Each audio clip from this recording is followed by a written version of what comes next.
já teria anunciado a disposição de saber quem fez o grampo ilegal. Então, eu vou contar aqui, a gente tem carnaval, a gente esquece, né? Mas uma reunião dos ministros com o Dias Toffoli, que resultou na saída dele da relatoria, uma reunião secreta, está dentro do regimento, mas para mim ofende o princípio da transparência. Aí a opinião pessoal, CPF final 700, é o contrário do 007. Gente, presta atenção aqui. Não dá para engolir essa narrativa mastigada sem questionar. Quando o assunto é pesado, sempre aparece alguém tentando mudar o foco, como se o problema fosse só quem vazou, e não o conteúdo do que veio à tona. O caso do Banco Master entrou numa nova fase, e a mudança na condução do processo colocou mais tensão no ambiente político. André Mendonça assume protagonismo nesse momento, e isso mexe no equilíbrio dentro de Brasília. Some a isso o cenário de CPI no Senado, e tu entende por que o clima ficou mais carregado. Agora repara, parte do debate gira quase exclusivamente em torno da quebra de sigilo, e de quem teria repassado informações. Se houve acesso indevido a dados fiscais, isso é grave e precisa ser investigado com rigor. Mas, ao mesmo tempo, se o que foi divulgado levanta dúvidas sobre possível conflito de interesse ou contratos que merecem esclarecimento, isso também precisa ser apurado com seriedade. Não dá para escolher só metade da equação, nem transformar suspeita em condenação antes de prova concreta. A questão central é simples: vai haver investigação completa, sem seletividade e com transparência. Se tu quer análise direta, sem torcida organizada e sem gritaria, fica comigo. Antes da gente continuar, faz o seguinte: deixa o seu like agora, se inscreve no canal, comenta aqui embaixo para o YouTube entender que esse conteúdo é relevante e compartilha esse vídeo com mais pessoas. Vamos levar essa mensagem o mais longe possível. Agora vamos aos detalhes: o que é fato, o que é alegação e o que ainda precisa de prova. Vamos lá, aperte o play e confira. Bom, então vamos primeiro para os fatos. São 4 servidores da Receita. Um é do Serpro, está cedido à Receita, e eles quebraram o sigilo e vazaram, segundo a nota do ministro Alexandre de Moraes. Como é que isso se dá? Em 2023, houve uma portaria que aumentou o rigor e os protocolos para que funcionários acessassem dados protegidos pelo sigilo fiscal. Por exemplo, eu não posso chegar lá, deixa eu ver se a Leilani está declarando tudo. Não. Você, no sistema, você tem que justificar por que você está acessando aqueles dados. Então, há uma questão de malha fina, ele caiu na malha fina, vou acessar. Só para ficar num exemplo. Tem que ter uma justificativa, não é uma arapongagem. Não é você pegar a chave de casa e abrir a porta. Você tem que ver assim: estou abrindo a geladeira para pegar água e não doce. Então sempre fica um post-it lá. Então é isso que é o sistema da Receita. Segundo a investigação, então foi um pedido da Procuradoria-Geral da República de que haveria vazamentos de dados de parentes, de ministros e do Procurador-Geral da República. Foi na ocasião, no mesmo período em que se começam as denúncias contra os ministros do STF, tanto que o inquérito usado para isso é aquele inquérito das fake news, que foi aberto pelo Toffoli, né, em 2019, com a justificativa de investigar ataques a ministros do STF. Desde então, esse inquérito ele é muito criticado, né, porque o relator não foi sorteado, foi de ofício, foi o Alexandre de Moraes, porque é uma investigação, a investigação geralmente se dá a fatos que já aconteceram. Houve um crime, né? Houve uma morte, aí você abre uma investigação. Houve um acidente, você abre uma investigação. Agora você não abre uma investigação para o que pode vir a acontecer. Então essa era uma das críticas feitas. Esse inquérito foi fundamental para as denúncias e colocar os golpistas na cadeia. Isso é um fato. Mas o inquérito também não foi encerrado com a condenação dos golpistas, ele continua aberto. Então é nesse contexto que há esse inquérito. Então essa investigação detectou servidores que acessaram os dados, mas não registraram no sistema por que eles estavam... Porque estavam acessando. Que aí não é nem... Existe um termo que é pescaria probatória. Ou seja, você vai lá e pega... Tipo pescaria, deixa eu ver se tem alguma coisa aqui. Aleatoriamente. Aleatoriamente, sem justificativa. Esse eu acho que jamais no caso da espionagem mesmo, já algo encomendado. Segundo a nota do gabinete do ministro Alexandre de Moraes, já ficou constatada o acesso dos dados e o vazamento. Isso. Né, de alguns deles, essas duas etapas. O que te preocupa, Trauma, nessa história toda? É preocupante porque o que a gente tem até agora, a informação da Receita, é que mais de 100 pessoas tiveram seu sigilo quebrado. Quer dizer, entre parentes e pessoas envolvidas com os 10 ministros do Supremo e o Procurador-Geral da República. E a informação que veio do Supremo é que essas informações foram repassadas, ou seja, não é simplesmente que alguém foi lá e tinha uma curiosidade para saber qual era o salário do ministro Alexandre de Moraes, mas não, queria saber se o ministro Alexandre de Moraes, quais eram as declarações, o que ele tinha declarado, o que não tinha declarado, o que a sua mulher havia declarado. Nesses dois casos está claro que houve uma quebra tanto do ministro como da mulher dele, Viviane, e obviamente isso, e qual é o período que está acontecendo? Justamente no período que a gente está falando do caso Master. Então, eu acho que isso tudo é um apêndice, embora esteja um processo à parte, isso é um apêndice do escândalo Master, que, voltamos a dizer, é o maior escândalo financeiro da história do Brasil. Agora, já há alguma informação de que essas informações que foram acessadas foram passadas para outras pessoas? A nota do ministro Alexandre diz que sim. Fala isso. Que essa informação... Essa informação foi obtida e repassada. Repassada. A única informação que a gente tem é via a nota do gabinete do ministro Alexandre. Que, por sinal, não, ele abriu... Que, por sinal, não é comum o ministro Alexandre de Moraes soltar nota, né? Não. Tanto que ele quebrou o sigilo bancário e telemático desses servidores. Exatamente. Telemático para saber para quem eles passavam as informações e bancário para saber se eles recebiam por isso. Exatamente. Então, e isso tudo, ou seja, aonde você falou, o que isso me preocupa é quanto que essa investigação, que é séria, que é grave, não há dúvida nenhuma que os ministros do Supremo, por mais que eles tenham uma função pública extremamente relevante e que devem ser escrutinados, eles obviamente têm seu direito a seu sigilo fiscal, é o quanto isso pode contaminar o andamento das investigações do caso Master. Eu acho que essa, para mim, é a grande investigação. O quanto disso, essa maçã podre do processo pode acabar contaminando as informações que devem ainda ser apuradas sobre o caso Master. Joel, querido, muito bem-vindo. Boa tarde para você. O que chama a sua atenção nesse caso, dessa operação e dessa investigação? Boa tarde, Leilane. Boa tarde, colegas. Boa tarde, assinantes. Pois é, né? O sigilo fiscal é garantido a todo cidadão, né? Não só autoridades, inclusive a todo cidadão, e há indícios de que sim, foi violado aqui. Felizmente, como o Otávio pontuou, a nossa Receita Federal, ela tem muitos mecanismos de segurança, então é relativamente fácil até saber quem acessou, é tudo registrado, e se não tiver um motivo colocado ali também, isso fica registrado, então...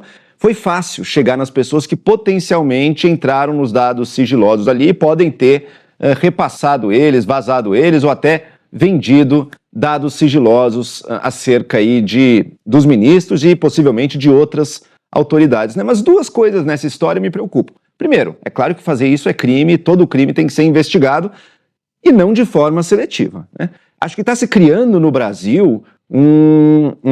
ao menos no discurso das autoridades, uma ideia de que esse tipo de crime, vazamentos, ou mesmo outros tipos como injúrias e ataques, são mais graves quando feitos contra autoridades do que contra cidadãos comuns. Não. Segundo ponto, a gente está falando aqui de vazamentos, como o Trauman colocou, possivelmente ligados àquelas suspeitas de que ministros do Supremo possam ter até conflito de interesse no caso Master, ou possam ter condutas não compatíveis com o cargo que eles têm. Não é a primeira vez no Brasil em que suspeitas ou foram levantadas ou foram fundamentadas também por informações que chegaram de vazamentos ilícitos. Isso já aconteceu antes diversas vezes na nossa história recente, inclusive. Muitas vezes. Agora vamos organizar isso de forma objetiva, sem paixão e sem exagero. Primeiro ponto, a investigação sobre possível acesso indevido a dados fiscais de autoridades. Se isso se confirmar, é crime, não importa quem seja o alvo. Sigilo fiscal é garantia constitucional e precisa ser respeitado. Segundo ponto, as informações que circularam levantaram questionamentos sobre possíveis conflitos de interesse envolvendo contratos e relações empresariais ligadas ao caso Banco Master. Isso não é sentença, são alegações que precisam de prova, mas também não podem ser simplesmente ignoradas. Terceiro ponto, existe um risco claro de contaminação política. Quando o debate vira disputa de narrativa, quem vazou versus o que foi vazado, o foco se fragmenta. E quem perde é a transparência. Então o resumo é simples. Se houve vazamento ilegal, deve ser investigado. Se houver indício de irregularidade em contratos ou relações financeiras, também deve ser investigado. E nenhuma das duas frentes pode servir para blindar ou atacar seletivamente. O que está em jogo aqui não é apenas um caso específico. É a credibilidade das instituições. É a confiança pública. E a pergunta que permanece é direta. Haverá apuração técnica equilibrada e sem interferência política. Vem para a continuação comigo. Investigações. É um perigo quando a investigação de quem vazou e o trabalho de ir atrás pela via judicial de quem vazou toma o primeiro plano e a gente esquece de discutir, tá, mas aquilo que estava sendo objeto do interesse, aquilo que foi vazado, aqueles fatos trazidos, que podem ter sido vindo em alguns casos de alguma conduta ilegal e de outros não. Aqueles fatos não podem ser esquecidos também. Se agora o grande assunto virar apenas quem são os vazadores, por que vazaram, será que estavam pagos ou não estavam sendo pagos? Espera aí, vamos lembrar também das informações que estavam em jogo, porque essas são, eu diria, até mais centrais. Que é a pergunta, será que a gente tem ministros do Supremo agindo com conflitos de interesse e interesses financeiros, inclusive em casos como o do caso Master? Essa é a grande pergunta. A questão é essa. Vamos ver de que maneira as duas coisas se cruzam e como isso pode contaminar toda essa situação. O Dapi, a gente está vivendo esse momento, já tem algum tempo, de um arranhado na imagem do Supremo. E agora a gente vê aí mais essa investigação buscando os autores desse vazamento. Boa tarde, Joel, também. Um dos exemplos recentes de confusão entre uma coisa e outra foi tomado inclusive como prova. A Vaza Jato, que foi obtida ilegalmente por um hacker, e até hoje eu ao menos não entendi muito bem qual era o propósito de fazer aquilo. Consigo chegar lá, pegar, mostrou um conluio ali entre Moro e Dallagnol na condução da Lava Jato, e aí acabou ganhando proeminência, estou ilustrando aqui o que o Joel acabou de falar, em relação àquilo que era investigado. Exato. E, no entanto, as provas obtidas ilegalmente foram usadas para marcar a suspeição do ministro Sérgio Moro. Ou seja, tem um terreno pantanoso nisso aí. O que vale, quando não vale, o que é mais importante, o que está sendo investigado, como foi investigado. O mal feito em Curitiba anula aquilo que foi feito alvo das operações. No entendimento do ministro Dias Toffoli, por exemplo, muita coisa foi merecedora de anulação, por conta daquilo que se soube, em parte, por conta de uma operação, não era uma operação, por conta de um ato ilegal, por conta do procedimento legal, um vazamento. Então, é mais um capítulo desse jogo de espelhos. Aí acho que realmente a gente precisa fixar no que é essencial. É gravíssimo você acessar o sigilo fiscal de qualquer pessoa, de ministro do Supremo, de servidores públicos, de qualquer escalão, de servidores do setor privado. Isso é muito sério. Agora, isso é uma parte do bolo. Na verdade, eu diria que o escândalo Master tem muito mais caroço do que angu, né? Aliás, como devia ser uma vinheta aqui no Estúdio I, né? Mais caroço do que angu. Isso é um caroção, mas é um caroço dentre outros caroços que estão no meio desse escândalo. Eu acho que você usou uma expressão que define muito bem. É um terreno pantanoso. É difícil de você pisar em alguma coisa de fato firme, né? Porque fica todo mundo ali, você não sabe exatamente o que vai acontecer.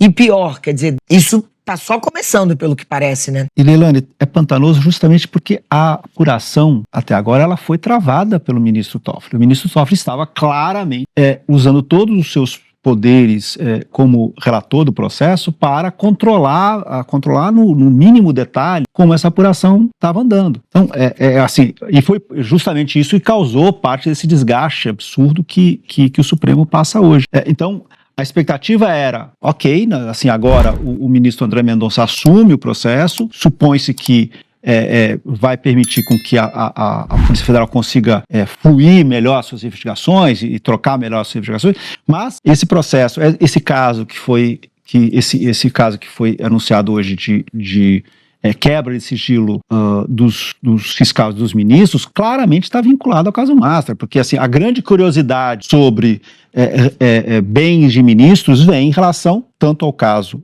da mulher do ministro Alexandre, que foi contratada pelo Master para acompanhar alguns processos que as pessoas não sabem muito bem quais, e principalmente o caso do ministro Pobício Toffoli e a sua relação da sua empresa que ele tinha, que tinha um resort no Paraná e que foi comprada pelo cunhado do dono do caso Master. Ou seja, da onde que vem a curiosidade geral, pública e honesta sobre a relação dos ministros é justamente em relação ao caso. A preocupação, né, do STF, do ministro Alexandre de Moraes, ela é legítima. Toda investigação tem que estar dentro do que determina o Estado democrático de direito, né? Não pode ter espionagem na Receita, vazamento de dados, etc, etc. Como não pode ter grampo ilegal? Pode ter grampo ilegal, você só pode grampear, e aquilo só pode ser usado como prova se for para te beneficiar. Não, por exemplo... Tem que ter uma autorização judicial. Não, isso tem que ter sempre uma autorização judicial.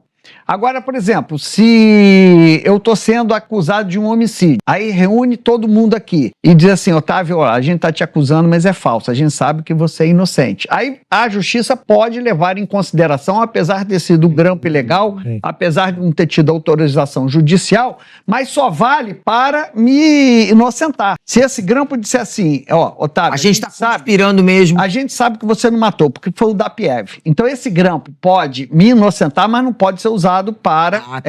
isso pelo menos até a Vaza Jato era assim, nesse país vai mudando tudo. Sim. Então, onde eu quero chegar com esta volta inteira? O STF está zelando pelas investigações dentro do que determina a lei, dentro do Estado de direito e democrático. Não pode ter vazamento, não pode ter grampo. Cara, acabou de vazar um grampo ilegal de uma reunião de 10 ministros do Supremo. Uhum.